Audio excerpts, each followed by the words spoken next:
Sa pagpapatuloy ng espesyal na serye ng GMA News and Public Affairs na pinamagatang Pork Chopped, pagsasiyasat sa pork barrel ng Kongreso, natuklasan po naming milyong-milyong pisong pork barrel pala ng mga mambabatas ang napupunta sa mga probinsyang hindi naman nila kinakatawan sa Kongreso. Ano ang epekto nito sa kanilang mismong distrito? Narito ang report ni Deo Bugawisan. Ang maayos na kalsada daan patungo sa magandang kinabukasan. Ugat na dinadalian ng kalakalan, tulay para sa serbisyo ng pamahalaan.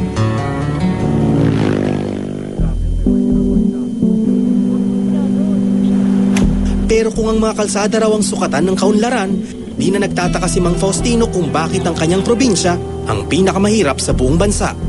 Ganito ang karamihan ng mga kalsada sa Zamboanga del Norte. Kaya sa mga tulad ni Mang Faustino, ang mga ani at iba pang kalakal, hindi madaling maging pera. Gaano po katagal ang nilalakad niyo mula sa bahay niyo po hanggang dito sa market? 3 oras. Lako lang yan. Atras. Ang mismong mayor ng Leon Postigo, aminadong walang matinong kalsada sa kanilang lugar. Puro lang magandang daanan, yung mga constituents natin, yung mga tao natin galing sa bundok, yung para mahirapan sila. They will be discouraged also in more production and pagpababa ng mga agricultural product. Mga ganitong problema raw ang tinutugunan ng PDAF o Priority Development Assistance Fund ng mga mambabatas o mas kilala sa tawag na pork barrel. Sa website ng Kongreso, malinaw na nakasaad ang gamit at pakay nito. Kesyo mga proyektong pangkalusugan, edukasyon, tulong pinansyal o infrastrukturang tulad ng mga kalsada sa pamamagitan daw ng pork barrel, direktang na ipaparamdam ng mga mambabatas sa mga distritong kanilang nasasakupan na may gobyernong maaasahan. Sa port database ng GMA News Research, mula noong 2003 hanggang 2005 at 2009 hanggang 2010, lumalabas na sa pagpapagawa ng mga kalsada ang pangunahing pinagbuhusan ng pork barrel ng mga mambabatas. Halos 23 billion pesos o halos 3 piso sa bawat 10 pisong PDAF. Sa 56 na probinsya, kalsada ang numero 1 proyekto ng mga kongresista. Pero lumalabas ding hindi sa lahat ng pagkakataon napupunta sa sarili niyang distrito ang pork barrel ng isang congressman. Sa loob ng 5 taong sakop ng pag-aaral, may 25 congressman ang nagpondo ng 46 na proyekto sa labas ng distritong kanilang nasasakupan. Umabot ito sa mahigit 100 milyong piso. 60% sa mga proyektong ito napunta sa mga lugar na mas maginhawa pa ang buhay kumpara sa mismong lugar na kinakatawan ng mambabatas na namudmod ng pork barrel.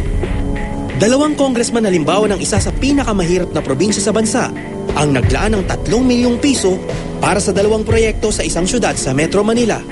Isang dating kinatawan sa Central Luzon, nagpondo ng 15 million pesos road project sa Isabela. 29 million pesos naman ang inilaan ng isang dating kinatawan sa Ilocos Region para sa iba't ibang proyekto sa Metro Manila at Lanao del Sur. 2 dating congressman ng Northern Mindanao ang nagbigay ng financial assistance sa Metro Manila kahit di hamak na mas mahirap ang nasasakupan nilang lugar.